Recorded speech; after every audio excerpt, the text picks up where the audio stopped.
माधुबान जंगल में कांतारा नाम का एक आदिवासी समूह रहता था। वे हमेशा स्थानीय राजा से उत्पीड़ित होते रहते थे, लेकिन एक दिन जब राजा कंतारा के डेरे पर आया तो एक दैवीय शक्ति ने उसे मार डाला। उस दिन से कंताराओं को लेकर पूरी धारणा ही बदल गई। समय के साथ कंतारा और राजाओं के बीच संघर्ष हुआ। इस संघर्ष में कंतारा के एक व्यक्ति ने जो रूप धारण किया वह आपको मुग्ध कर देगा। भाई रे भाई, यह क्या क्लाइमेक्स था। यह क्लाइमेक्स आपको मंत्रमुग्ध कर ही देगा। मैं पहले ही बहुत कुछ बता चुका हूँ, तो चलिए सीधे अब इस फिल्म के एक्सप्लेनेशन पर चलते हैं। कहानी की शुरुआत 2022 में रिलीज हुई कन्नड़ इंडस्ट्री की ब्लॉकबस्टर फिल्म कंतारा के एंट्री सीन से होती है। शिवा अपने पिता का दैवी खेल देख रहा था। दैवी एक देवता की पूजा होती है। अचानक दैवी करते करते शिवा के पिता गायब हो जाते हैं। यह शिवा अपनी आँखों से देखता है और सुबह तक वही रहता है। सुबह गांव वाले आते हैं तो शिवा गांव वालों से पूछता है कि मेरे पिता ऐसे क्यों गायब हो गए। एक आदमी बताता है कि कई सालों से हमारे वंशज तांत्रिक शक्तियों के माध्यम से ऐसी दैवी शक्ति द्वारा गायब होते रहे हैं। इसके बाद उस आदमी की वॉइस ओवर में बताया जाता है कि यह लगभग 300 साल पुरानी घटना है। 300 साल पहले ही कदामा साम्राज्य का राजा भंगारा स्थानीय जंगल मधुबान से कंतारा समूह पर अत्याचार और उत्पीड़न करता आ रहा था। हालांकि राजा ने कभी भी कंताराओं की एक निश्चित जगह पर जाने की हिम्मत नहीं की। कंतारा समूह जब भोजन इकट्ठा करने के लिए बाहर आता तभी वे हमला करते थे। इस दौरान कंतारा समूह के लोगों को भोजन इकट्ठा करते देखा जाता है। इसी बीच बेदी नाम के एक आदमी को एक पत्थर मिलता है। वे उस पत्थर को बहुत मानते हैं, जिसे हमने कंतारा में भी देखा था। तो वहाँ राजा अपने दलबल के साथ हमला करता है और कई लोगों को मार डालता है। कईयों को पकड़ कर ले जाता है, जिसे एक बूढ़ा आदमी देख लेता है। वह बूढ़ा आदमी अगले दिन जानबूझकर भंगारा के राज्य में मछली पकड़ने लगता है। तो भंगारा अपने आदमियों को उस बूढ़े आदमी को पकड़कर लाने का आदेश देता है। जब उसे पकड़कर लाया जाता है तो उसकी जेब से कुछ गिर जाता है और राजा को उसकी लत लग जाती है। हालांकि वह कुछ कीमती नहीं था, फिर भी राजा उसमें फंस जाता है। इसलिए वह पूछता है कि ये कहाँ मिलेंगे। बूढ़ा आदमी बताता है कांतारा के इलाके में। जिस राजा ने कभी कंतारा में जाने की हिम्मत नहीं की, वह राजा अपने बेटे राजशेखर सहित पूरे दलबल के साथ वहाँ हाजिर होता है। जब वे हाजिर होते हैं तो राजा के सामने अचानक एक पेड़ जल उठता है। राजा तब कहता है यह तो ईश्वर का मधुबान है। तभी अचानक बहुत सारे भैंस दौड़कर आते हैं और राजा के आदमियों को मार डालते हैं। यहाँ तक कि राजा को भी कोई अदृश्य चीज वहाँ मार डालती है। सिर्फ छोटा राजशेखर बच जाता है। राजा और राजा के आदमियों को दैवी शक्ति ही मारती है। बूढ़ा आदमी राजा को फंसाने के लिए कंतारा के पास लाया था। दैवी ने राजा को मारा। यह बाद में कंतारा के एक व्यक्ति के शरीर में प्रवेश करने पर ही पता चलता है। वहीं उस मधुबान जंगल में कर्व समूह रहता था। वे काली के भक्त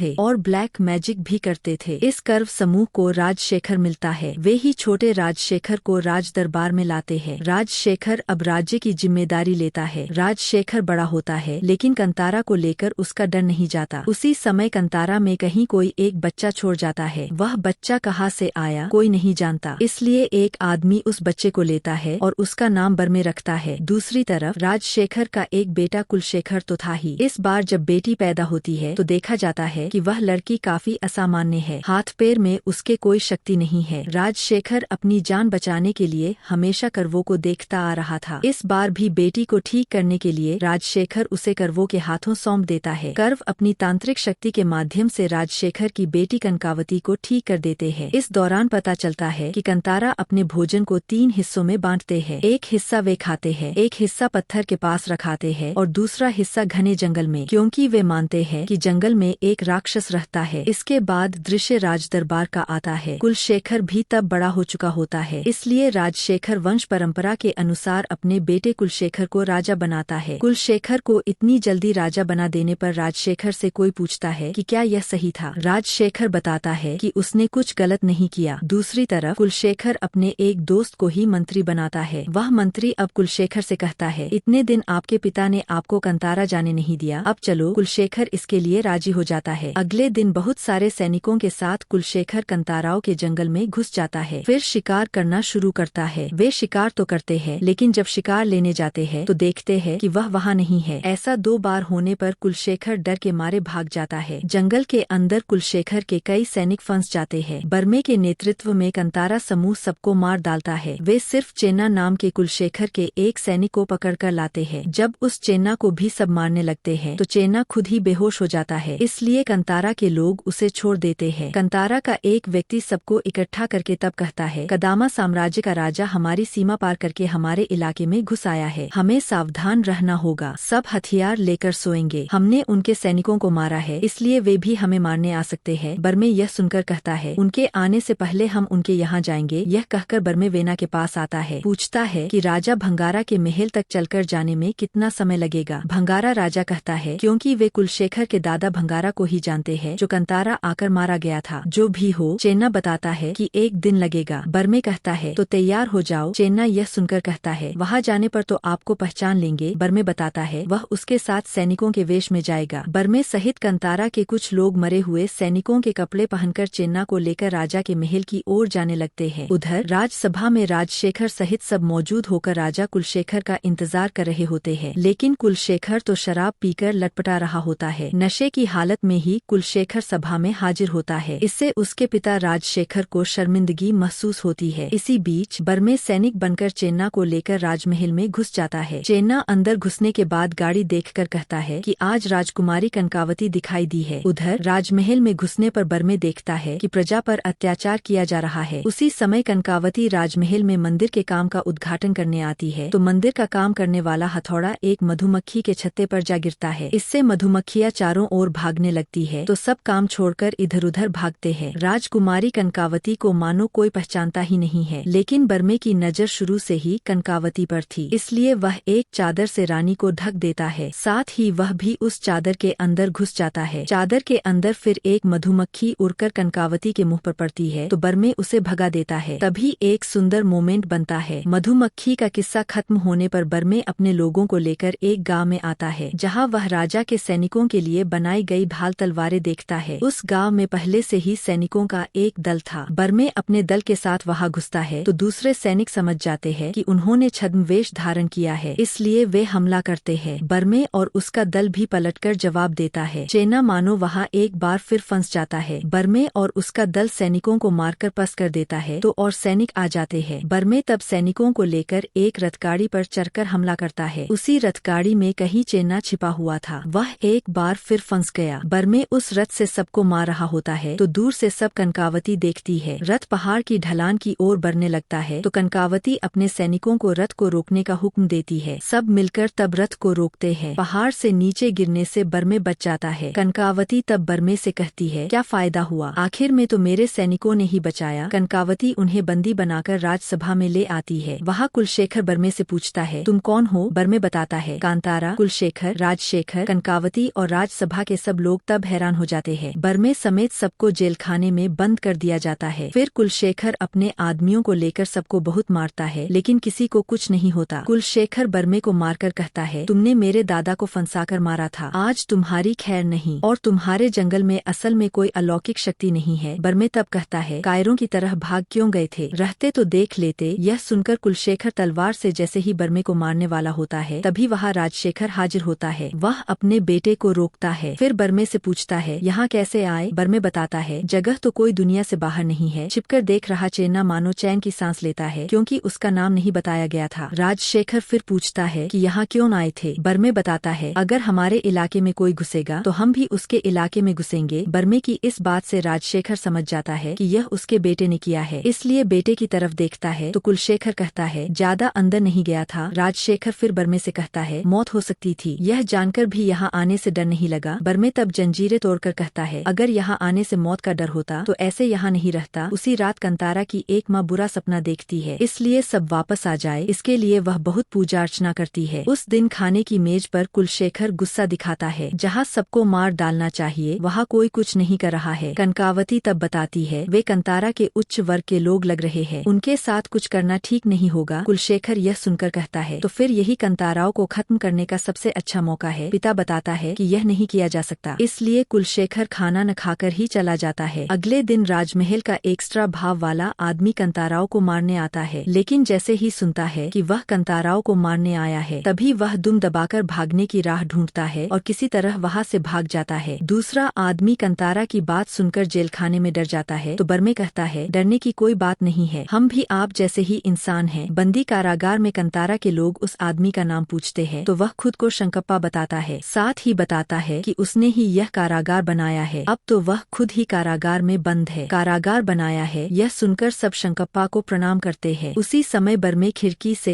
एक गाँव देखता है जहाँ एक हाट लगा था। वह देखकर पूछता है, गाँव का नाम क्या है? शंकप्पा बताता है, बांदारा गाँव। अब बर्मे उस पीपा को फिर से बुलाता है। इसी पीपा ने कंताराओं को दास बनाने के लिए खरीदा था, लेकिन जैसे ही सुनता है कि वे कंतारा से आए हैं तभी डर के मारे भाग जाता है। पीपा जब वापस आता है तो बर्मे उसे नशा करने वाली चीज देता है। उस नशे में पीपा जब लड़खड़ाने लगता है तो बर्मे सबको लेकर डेरे पर आ जाता है। फिर सबके सामने बर्मे कहता है, हमारी फसलें ही भंगारा के राज्य में बिकती है, इसलिए अब से हम ही फसल उगाएंगे और हम ही उन्हें बेचेंगे। राजा भंगारा किसी भी समय हम पर हमला कर सकता है, इसलिए हम भी युद्ध का सामान खरीदेंगे। बर्मे की इस बात से सब उत्साहित होकर विभिन्न प्रकार की फसलें उगाना शुरू कर देते हैं। अब वह व्यापारी बनकर उन फसलों को पीपा के साथ भंगारा राज्य के बांदारा गांव के हाट में बेचने आता है। जब फसल बिकती है तो उसकी कीमत देखकर वह हैरान रह जाता है। फसलों की कीमत उनकी कल्पना से भी बाहर होती है। निचले लोग व्यापारी बनकर आए हैं, यह बांदारा के सैनिक देख लेते हैं। इस बांदारा गांव की जिम्मेदारी राजकुमारी कनकावती के पास थी। कंतारा के लोग व्यापारी बनकर आए हैं, यह बात उसके कानों तक पहुंच जाती है, इसलिए वह बर्मे को बुलाती है। बर्मे आता है तो कनकावती कहती है, तराबास से अब व्यापारी बन गए हो? क्यों? लेकिन व्यापारी बनने के लिए क्या इजाजत ली है? बर्मे तब बताता है, हमारी फसल हम बेचेंगे, इसमें इजाजत लेने की क्या बात है? कनकावती कहती है, चिंता की कोई बात नहीं है, मैं इजाजत देने के लिए ही तुम्हें बुलाई हूँ। इसके बाद एक इजाजत पत्र लिखकर देती है तो बर्मे वह नहीं लेता। वह कहता है, मुझे इसकी जरूरत नहीं है। कनकावती से मिलने के बाद बर्मे एक जहाज पर एक महाजन को अपनी फसल बेचता है और बदले में वह तीरधनुष मांगता है। तीरधनुष मांगने पर महाजन के लोग मजाक उड़ाते हैं। उसी समय बर्मे घोड़े की आवाज सुनता है। घोड़ा राजकुमारी का था। कंतारा का एक आदमी घोड़े को चोट पहुंचाता है तो घोड़ा पागल होकर कनकावती की ओर दौड़ने लगता है। बर्मे आखिर में घोड़े पर चढ़कर घोड़े को रोक देता है। तब सैनिक बर्मे की ओर आते हैं तो वह उन्हें एक ही बात कहकर रोक देता है। इस पर कनकावती मुग्ध हो जाती है। बर्मे इसके बाद और फसलें बेचकर दासों को मुक्त करता है। यह देखकर कनकावती कहती है, तो व्यापारी का काम अच्छा चल रहा है? बर्मे बताता है, मुझे अभी बहुत कुछ सीखना बाकी है। वे सब तब कनकावती उसे सिखाना चाहती है। तभी से दोनों के बीच अच्छा रिश्ता बनने लगता है। हर वक्त दोनों साथ ही रहते हैं। कनकावती बर्मे को तलवार चलाना सिखाती है। एक समय कनकावती बर्मे को अपने कमरे में ही ले आती है। तब वह कहती है, अगर राजा को यह पता चला तो तुम्हें और मुझे एक साथ जंगल में रहना पड़ेगा। कनकावती बताती है, मैं तुम्हारे साथ जंगल में ही रहना चाहती हूँ। ईश्वर के मधुबान को देखने की मेरी बहुत इच्छा है। यह सुनकर बर्मे गुस्से में आ जाता है। गुस्सा होकर कनकावती के पास से चला जाता है। बर्मे डेरे पर लौटकर कहता है, हमारी फसलों की बहुत मांग है, हमें और फसलें उगानी और खोजनी होंगी। इसलिए वह दल के साथ गहरे जंगल में जाता है। वहाँ जाने पर उन्हें बाघ का सामना करना पड़ता है। बर्मे बाघ से लड़ने जाता है और अकेला पड़ जाता है। बाघ बर्मे के पास आता है तो बाघ की आंखें अचानक लाल हो जाती है और बाघ सबको कुछ बताए बिना ही चला जाता है। तब सब देखते हैं कि बर्मे के पीछे एक देवता का पत्थर है। उन्हें लगता है कि शायद इसी पत्थर के कारण वे बच गए हैं। बाघ चला जाता है, फिर भी बर्मे उसका पीछा करता है। उसकी बहुत इच्छा है कि बाघ आखिर कहाँ जाता है। इससे वह और जंगल के गहरे हिस्से में आ जाता है। एक समय अकेला मशाल लेकर आगे बढ़ते रहने पर अचानक मशाल की आग बुझ जाती है। यहाँ तक कि कानों में एक तरह की आवाज आने लगती है तो वह दौड़कर सबके पास चला आता है। ऐसा अचानक होने पर बर्मे और दो लोगों को साथ लेकर आगे बढ़ता है तो यही घटना फिर से होती है। तब बर्मे एक बंदर देखता है। उस बंदर को मारकर बर्मे सबको लेकर और आगे बढ़ता है तो वह करवों के डेरे में घुस जाता है। इधर कुछ दूर जाने पर कंतारा के दल को कुछ फलों का पता चलता है। खुशी खुशी वे फल इकट्ठा कर रहे होते हैं तो करव उन पर हमला कर देते हैं। बर्मे भी तब उनके साथ प्रतिरोध करता है तो दोनों पक्षों के बीच जबरदस्त लड़ाई शुरू हो जाती है। एक समय करव जब लगभग हारने वाले होते हैं तो वे जोर से हंसने लगते हैं। इससे बर्मे सहित सब एक अजीब आवाज से परेशान हो जाते हैं। तब फिर झुंडों में बंदर कंताराओं पर कूद पड़ते हैं। इससे करव कंताराओं को पकड़ लेते हैं। बाघ नहीं जाता, बर्मे भी नहीं जाता। जब कोई बर्मे को मारने ही वाला होता है तभी वह बाघ हाजिर होता है। बाघ हिंसक होकर उस करव पर कूद पड़ता है और बर्मे को बचा लेता है। यह बाघ बचपन में भी बर्मे को देखता रहा था। इससे पता चलता है कि बर्मे कोई साधारण व्यक्ति नहीं है, उसे बचाने के लिए बाघ है। इस बाघ के कारण ही बर्मे और उसका दल इस बार करवों के हाथ से बच जाता है। हालांकि कंतारा का एक आदमी मारा जाता है। इससे बर्मे को बहुत दुख होता है। करवों का एक आदमी मारे जाने पर करवों में शोक का माहौल शुरू हो जाता है। दूसरी तरफ बर्मे उनके एक आदमी को लेकर डेरे पर लौटता है तो वहाँ भी शोक होता है। तब एक आदमी बर्मे से कहता है, हमारी सीमा पार करने पर आधा बुला लिया है, अब जंगल के गहरे हिस्से में जाकर पूरा खतरा बुला लिया है। बर्मे तब बताता है, मैं जाना नहीं चाहता था। बाघ मुझे ले गया था। यह सुनकर सब हैरान हो जाते हैं। तब एक आदमी के वॉइस ओवर में फ्लैशबैक दिखाया जाता है। बेदी को नदी में पत्थर मिलने पर सब उसकी पूजा करना शुरू कर देते हैं। उस पत्थर के लोभ में कर्व समूह कंतारा समूह के पास शरण लेने आता है। कर्व पत्थर के लोभ में आते हैं। आकर देखते हैं कि वह और भी शक्तिशाली है, इसलिए वे तंत्र मंत्र के माध्यम से पहले पशु पक्षियों को वश में करते हैं। फिर जब इंसानों को करने लगते हैं तो दोनों पक्षों में लड़ाई शुरू हो जाती है। तब माँ पार्वती कर्व के लीडर को खत्म करने के लिए एक बाघ भेजती है। इसके बाद से कर्व गहरे जंगल में जाकर और भी शक्तिशाली होने की कोशिश करते हैं। वह देवता बाघ ही आज बर्मे को कर्वों के पास ले गया था। इसी बीच कुलशेखर को एक सैनिक आकर बताता है, आपके बांदारा गांव में कंतारा व्यापार कर रहा है, इसमें आपकी बहन भी साथ है। अगर आपकी बहन कंतारा के बर्मे से शादी कर लेती है तो सिंहासन आपका नहीं रहेगा। यह सुनकर कुलशेखर का सिर गर्म हो जाता है, इसलिए वह उस सैनिक को मार डालता है। फिर मंत्री को गांव भेजता है। मंत्री गांव के मुखिया को, जिसने बर्मे को व्यापार करने में मदद की थी, चाबुक मारने लगता है तो बर्मे उसे रोकता है। फिर उसे सहित सबको मारकर कहता है, इस राज्य में गरीब लोग पैर नहीं रख सकते थे, अब यह राज्य ही उनका है। ये सब फिर मार खाकर मंत्री कुलशेखर को बताता है तो कुलशेखर उसे भी मारने जाता है। तब उसके पिता महाराजा राजशेखर आकर रोकते हैं, साथ ही कहते हैं, मैंने बहुत देखा है, तुम असल में राजा बनने के लायक नहीं हो। कुलशेखर तब सबके सामने कहता है, आपकी वजह से ही कंतारा को आज इतनी हिम्मत मिली है। अगर उस दिन कंताराओं को खत्म कर देता तो आज का यह दिन देखना ही नहीं पड़ता। सार्वजनिक रूप से अपनी बहन कनकावती को भी दोष देता है। उसी दिन फिर बहन कनकावती अपने भाई से बात करने लगती है। वह उसे बुलाकर बताती है, सबके सामने पिता का अपमान करना तुम्हें ठीक नहीं लगा। कुलशेखर तब कहता है, ज्यादा मत निकलना, तुम्हारी भी राजलीला मैं जानता हूँ कि क्या कर रही हो क्या नहीं, बोलने पर मजबूर मत करो। उस दिन खाने की मेज पर राजशेखर को आने वाले दिन की भयानकताओं के बारे में बताता है। राजशेखर बताता है, इस राज्य की भलाई के लिए कंताराओं के साथ हमारा समझौता करना ही बेहतर है। उसी समय खाने की मेज पर कुलशेखर हाजिर होकर कहता है, जाओ पिताजी, मैंने आपकी बात मान ली, लेकिन चूंकि वे बांदारा गांव में घुसे हैं, इसलिए मैं भी ईश्वर के माधुबान में घुसूंगा। पिता तब गुस्सा दिखाते हैं तो इस बार कुलशेखर कुछ सुनना नहीं चाहता। पिता जब बीमार महसूस करते हैं तो कुलशेखर कहता है, नहीं, खाने में जहर नहीं मिलाया है, आपकी जो हालत है आप यूं ही कमजोर हो जाएंगे। इसके बाद कुलशेखर अपने सैनिकों को पिता के सहायक को गिरफ्तार करने का आदेश देता है। तब कनकावती अपने भाई से कहती है, पिताजी इस राज्य को बचाने के लिए क्या क्या कर रहे हैं और तुमने क्या शुरू कर दिया है। कुलशेखर कनकावती को दखलंदाजी करने से मना करता है। फिर बाहर आकर सैनिकों के साथ मिल जाता है। बहुत सारे सैनिकों के साथ वह माधुबान जंगल में कंतारा समूह के डेरे की ओर निकल पड़ता है। जाते जाते कहता है, मेरे दादा ने ईश्वर के माधुबान में पैर रखा था। इसके बाद कंताराओं को जगाने के लिए ढोल बजाता है। इससे सोए हुए कंतारा जाग उठते हैं। वे समझ जाते हैं कि उनके सामने खतरा है, इसलिए वे खुद भी लड़ाई के लिए तैयारी करते हैं, लेकिन कुलशेखर के विशाल सैन्य बल के सामने टिक नहीं पाते। घरों में आग लगा दी जाती है। बच्चे से लेकर बूढ़े तक सबको मारना शुरू कर देता है कुलशेखर और उसके सैनिक। मारते मारते कहता है, कहा गया जंगल का राक्षस, इस तरह की निर्मम हत्याएं चलती रहती है तो बर्मे की पालक माँ सबसे पहले दाई देवता को लाने के लिए रीति रिवाज शुरू करती है। वह देखकर बाकी सब भी शुरू कर देते हैं, जिसका कुलशेखर मजाक उड़ाता है। इसी बीच बर्मे को अपने लोगों पर हमले की बात पता चलती है तो वह दौड़ कर आता है। तब कुलशेखर बर्मे की आंखों के सामने ही उसकी पालक माँ को मार डालता है। यहाँ तक कि कुलशेखर को तभी पता चलता है कि वह बर्मे की माँ थी, इसलिए वह अट्टहास करने लगता है। दूसरी तरफ बर्मे माँ की लाश पर रोते रोते अचानक एकदम बदल जाता है। वह दायवी की मृत्यु शुरू करता है। वह देखकर कंतारावासी प्रणाम करते हैं, क्योंकि बर्मे अब बर्मे नहीं रहा, उसके अंदर देवता आ गया है। दूसरी तरफ कुलशेखर कहता है, नाच अच्छा हो रहा है और ज्यादा नाचो। कुछ देर ऐसा चलता रहता है तो कुलशेखर अपने सैनिकों को बर्मे को ही मार डालने का आदेश देता है, लेकिन बर्मे को कोई मार नहीं पाता। एक बार गड्ढे में ले जाकर मारता है, एक बार उड़ कर मारता है। यह देखकर अब कुलशेखर के मन में डर बैठ जाता है। बर्मे समय के साथ और भी हिंसक हो जाता है। एक समय बर्मे कुलशेखर पर कूदकर खून चूसकर मार डालता है और खींच कर ले जा रहा होता है तो एक बूढ़ा आदमी बर्मे के सिर पर हाथ रखता है तो बर्मे से देवता चला जाता है, मतलब दाई से बर्मे फिर से इंसान बन जाता है। बर्मे को नहलाकर ठीक किया जाता है। फिर बर्मे जो देखता है वह देखने के लिए वह बिल्कुल भी तैयार नहीं था। चारों ओर सिर्फ लाशें ही लाशें थीं। ये सब देखकर वह पूरी तरह टूट जाता है। दूसरी तरफ कुलशेखर की लाश लाई जाती है तो भाई की लाश देखकर कनकावती को भी दुख होता है। महाराजा राजशेखर ठीक होते हैं तो वह बेटे की ऐसी मौत देखकर कुलशेखर के करीब के आदमी को मार डालते हैं। राजशेखर के धर्मगुरु एक शिवलिंग उठाकर कहते हैं कि यह अखंडित है, इसका मतलब है कि खतरा आसन है। कदामा साम्राज्य को बचाए रखना है तो नए देवता की मूर्ति यहाँ जल्दी स्थापित करनी होगी। दूसरी दूसरी तरफ कंतारा फिर से नई बस्ती बसाने की कोशिश करते हैं। हालांकि सब अंदर से टूट चुके होते हैं। बर्मे सबको सांत्वना देता रहता है, साथ ही कहता है इस कंतारा की सीमा में कोई कभी घुस नहीं पाएगा। तभी कनकावती सैनिकों के साथ कंतारा के डेरे पर आती है तो कंतारा उसके सारे सैनिकों को मार डालते हैं। बर्मे सैनिकों को मारकर कनकावती से कहता है हम औरतों पर हाथ नहीं उठाते, इसलिए एक तीर चलाकर निशान खींच देता है और उसे पार करके आने से कनकावती को मना करता है। लेकिन कनकावती तीर पार करके बर्मे के सामने सिर झुकाकर कहती है हमारा साम्राज्य लगभग टूटकर गिरने वाला है। मैं यहाँ आपके दायब देवता को हमारे राज्य में स्थापित करने के लिए आई हूँ। दायब का मतलब असल में देवता है। तो बर्मे तब कहता है तुम लोग खूनी हो, आम लोगों पर अत्याचार करते हो, दायब तुम्हें स्वीकार नहीं करेंगे। यह सुनकर कनकावती कहती है यह क्या आप कह रहे हैं या आपके अंदर मौजूद दायब कह रहा है। यह बात सुनकर कंतारा के लोग बर्मे को आंखों से देखते हैं। कनकावती चली जाती है तो सब फिर से दायब का रिचुअल करते हैं और वहाँ वे तय करते हैं कि वे अपना पवित्र पत्थर कदामा साम्राज्य में स्थापित करेंगे। अगले दिन बर्मे कंतारा वासियों और उनके पवित्र पत्थर को लेकर राजमहल में हाजिर होता है। वहाँ कंताराओं का खुशी से स्वागत करती है कनकावती। कंताराओं को नए कपड़े देती है। उत्सव भरे माहौल के साथ राजमहल में नए दायब का पवित्र पत्थर स्थापित किया जाता है। राजशेखर के धर्मगुरु रिचुअल के माध्यम से कार्यकलाप खत्म करते हैं। राजशेखर बर्मे को लेकर ही सभा करता है। सभा में बर्मे कहता है अगर ऐसी दोस्ती का हाथ पहले बढ़ा दिया होता तो कुछ नहीं होता। राजशेखर तब कहता है जानता हूँ मैं। बर्मे बताता है नहीं जानते, अगर जानते तो आपकी जगह आज आपका बेटा होता। राजशेखर संबंध गहरा करने के लिए कुछ मांगना चाहता है तो बर्मे वह पहले ही समझ जाता है और बताता है बांदारा गांव हम कब्जे में नहीं लेंगे, वह आपका ही रहेगा, लेकिन मेरी एक शर्त है, बंदियों को छोड़ना होगा। राजशेखर वह मान लेता है। बर्मे सभी बंदियों को मुक्त करके खुशी खुशी सबको लेकर अपने डेरे पर जाता है। उस दिन राजशेखर सो रहा होता है तो अचानक सुअर की आवाज से उसकी नींद खुलती है। वह सुअर उसे सभा के सिंहासन तक ले जाता है। वहाँ एक बूढ़ा आदमी उसके पास आकर कहता है साम्राज्य की भलाई के लिए सही समझौता करो। तभी राजशेखर की नींद टूट जाती है। यह असल में वह सपना देख रहा था। उधर कंतारा में खुशियाँ चल रही होती है क्योंकि उनका अब कोई दुश्मन नहीं है। लेकिन अचानक बर्मे किसी का पीछा करते हुए एक सुनसान जगह पर आता है। वहाँ करवों के लोग दिखाई देते हैं। करवों में से एक बर्मे पर पानी फेंकता है तो बर्मे नींद से जाग जाता है। बर्मे नींद से उठकर देखता है कि कंतारावासी अपने बच्चों को गोद में लेकर उसके पास आए हैं। एक रात में सभी बच्चे मर चुके हैं, यहाँ तक कि पशु पक्षी भी मर रहे हैं। तब एक कंतारा रिचुअल करके बताता है हमारे दायब को बंदी बना लिया गया है और यह कर्व समूह ने किया है। बर्मे समझ जाता है कि सपने में उसने ये सब क्यों देखा था। फिल्म के इस हिस्से में सबसे बड़ा ट्विस्ट आता है। हमने शुरू में देखा था कि राजशेखर की बेटी असामान्य थी, इसलिए वह करवों के हाथों बेटी को सौंप देता है। करवों ने ही कनकावती को बाद में ठीक किया था। हमने यह भी जाना है कि करवों ने एक बार कंतारा पर हमला किया और असफल रहे, इसलिए उन्होंने कोई बड़ी योजना बनाई थी। वह योजना कनकावती को लेकर थी। कनकावती बर्मे के पास आई थी ताकि किसी तरह कंतारा में घुस सके, लेकिन उस समय वह नहीं कर पाई तो बाद में दायब मांगने आकर घुस जाती है और कंतारावासी उनके दायब की मूर्ति ही राजशेखर को दे देते हैं। उसी पत्थर के माध्यम से करवों ने दायब को बंदी बना लिया था। असल में कदामा साम्राज्य की मुखिया अब कनकावती है। वह असल में करवों में से ही एक है, इसलिए इस बार कनकावती को सिंहासन पर बैठा हुआ देखा जाता है और वह अपने पिता से कहती है अब कंतारा पर कब्जा करने का समय आ गया है। उसी समय कर्व समूह भी राजमहल में कनकावती के पास हाजिर होता है। कनकावती सिंहासन पर बैठती है और कर्व भी आ जाते हैं तो राजशेखर कहता है मेरी वह तलवार पकड़ने का समय आ गया है, मैं खुद अपने हाथों से उसका गला काटूंगा। करवों में से एक बताता है आपसे नहीं होगा, आपकी बेटी कर सकती है, जिसके हाथ पैर में कोई शक्ति नहीं थी वह अब सिंहासन पर बैठी है। कनकावती बताती है मेरे पिता ही मारेंगे, मैं शक्ति दूंगी। उधर बर्मे भी समझ जाता है कि असल में कौन और कैसे दायब को बंदी बनाया है, इसलिए अब एक मरे हुए बच्चे को गोद में लेकर भावुक होकर कहता है यह कंतारा का भविष्य था, लेकिन आज यह मृत है, मैं इसका बदला लूंगा ही। वह बहुत गुस्सा दिखाता है और लड़ाई के लिए तैयारी करता है। उधर कनकावती के सभी सैनिक युद्ध के लिए तैयारी कर लेते हैं। बर्मे कंतारा वासियों को लेकर हमला करता है तो सैनिक तीर चलाते हैं, इससे कई कंतारा मारे जाते हैं। फिर भी वे रुकते नहीं हैं। राजा के सैनिक आग के गोले फेंकते हैं तो कंताराओं की ओर से शंकप्पा भी काम करता है, वह आग के गोले राजमहल पर फेंकता है। दूसरी तरफ कनकावती अपने पिता के साथ रिचुअल पर बैठती है। पिता की तलवार पर कुछ काला लगाती है, फिर अपने शरीर से रक्त देती है, देकर कहती है सभी दायब को रोक दिया गया है, बर्मे 3 शक्तियों के साथ हाजिर होगा तभी इस लड़ाई में जीतेगा। उसकी व्यवस्था भी कर दी गई है। इसी बीच रिचुअल खत्म होता है तो राजशेखर को एक अलग शक्ति मिलती है। दूसरी तरफ बर्मे सबको लेकर राजमहल में घुसकर एक के बाद एक सैनिक को मारना शुरू करता है। एक समय कनकावती अपने पिता को लेकर युद्ध के मैदान में हाजिर होती है। हाजिर होते ही कनकावती एक के बाद एक कंतारा को मारना शुरू करती है। वह देखकर बर्मे उसे मारने दौड़ता है लेकिन मार नहीं पाता। उसी समय बर्मे के पास एक बूढ़ा आकर कहता है, तुम क्या हो? वह अभी दिखाने का समय है। यह बूढ़ा असल में देवता का रूप है। इसने ही कदामा साम्राज्य के पहले राजा को फंसाकर कंतारा में लाकर मारा था। यहाँ तक कि बर्मे से बचपन में भी यह बूढ़ा एक जगह पर मिलता है। अब उसी जगह पर बर्मे को जाने के लिए कहता है, साथ ही बताता है कि इस तरफ वह देखेगा। बर्मे दौड़कर जंगल में जाता है। इधर बूढ़ा राजशेखर को काफी देर तक रोके रखता है तो कनकावती चाकू चलाकर बूढ़े को गायब कर देती है। दूसरी तरफ बर्मे उस जगह पर आता है तो उसे बचपन की एक बात याद आती है। बचपन में उसने बूढ़े से पूछा था, क्या ईश्वर यही रहते हैं? बूढ़े ने कहा था, हाँ। यह सोचते सोचते बर्मे एक गुफा में गिर जाता है। उस गुफा में वह एक शिवलिंग की मूर्ति भी देखता है। फिर उसे एक विशाल राक्षस का सामना करना पड़ता है, जिस राक्षस की बात हमने पहले भी की है। बर्मे राक्षस से नहीं लड़ पाता। एक समय शिवलिंग के पास जाकर गिरता है तो उसे एक त्रिशूल मिलता है। उस त्रिशूल को लेकर खड़ा होता है तो बर्मे के शरीर पर सांप चढ़ने लगते हैं। बर्मे शिव बन जाता है। वह देखकर राक्षस खुद ही प्रणाम करता है। राजमहल में मौजूद दायब के पत्थर से सभी बंदर भी चले जाते हैं। दायब मुक्त हो जाता है। दृश्य फिर से युद्ध के मैदान का आता है। अचानक एक आग का गोला आता है। वह देखकर कनकावती, राजशेखर और कर्व हैरान हो जाते हैं। उस आग के गोले से पहले वह बाघ निकलता है। बाघ देखकर कर्व कहता है, यह मेरा शिकार है। बाघ के साथ फिर बर्मे को दिखाया जाता है जो बाघ से भी हिंसक रूप में हाजिर होता है। बाघ पहले जाकर कर्व समूह के मुखिया को मारता है। दूसरी तरफ बर्मे सैनिकों को मारकर राजशेखर को मारने आता है तो सामने आकर खड़ी हो जाती है कनकावती। फिर कहती है, तुम तो औरतों के शरीर पर हाथ नहीं उठाते, देखते हैं कैसे मारते हो। तब बर्मे खुद से कुछ बातें करने लगता है। फिर मुंह पर काली और खून लगाकर कपड़े को ओढ़नी बनाकर खुद ही औरत बनकर कनकावती को मारता है। एक औरत होकर औरत को मार सकती है, यही दिखाया जाता है। बेटी के मरने के बाद राजशेखर को भी मारता है। तब वह काली का रूप लेता है। काली बनकर ही उसने कनकावती को मारा था। युद्ध खत्म होने पर कंतारावासी युद्ध जीत जाते हैं। इसके बाद कंतारा के डेरे पर एक दायवी और बर्मे को काली बनकर रिचुअल करते देखा जाता है। रिचुअल करते करते दोनों सबको छूते भी है। एक समय बर्मे एक गड्ढे में छलांग लगा देता है जहाँ से वह फिर कभी बाहर नहीं आता। फिल्म एकदम शुरुआत के सीन में शिफ्ट होती है। जो आदमी कदामा साम्राज्य की कहानी शिवा को सुना रहा था वह कहता है, गड्ढा यही था और बर्मे इसी जगह पर गड्ढे में कूदकर गायब हो गया था। शिवा यह सुनकर कहता है, तो फिर यह गड्ढा कहाँ गया? वह आदमी बताता है, बाद में कभी यह बात बताऊंगा। फिल्म यहाँ खत्म हो जाती है लेकिन यह अनुमान लगाया जा सकता है कि कंतारा चैप्टर 2 बहुत जल्द आ रही है। भाई रे भाई, ऋषभ शेट्टी ने क्या शानदार अभिनय किया है। समर्पण का स्तर 100% था। कहानी भी एकदम शानदार है। ट्रेलर में तो मानो कुछ दिखाया ही नहीं गया। क्लाइमेक्स एकदम बेहतरीन था। किसी ने कभी कल्पना भी नहीं की थी कि कनकावती मुख्य विलेन है। माइथोलॉजी पर आधारित फिल्म कंतारा में प्रस्तुति हो या सबके शानदार अभिनय के लिए यह जरूर देखी जानी चाहिए। खत्म करने से पहले एक बात, यह मिथ कन्नड़ राज्य का है, इसलिए हम बहुत कुछ नहीं जानते। इसलिए दायवी या दायब के बारे में अगर कोई गलतफहमी हुई हो तो क्षमा कीजिएगा। कंतारा चैप्टर 1 कैसी लगी यह बताना मत भूलिएगा।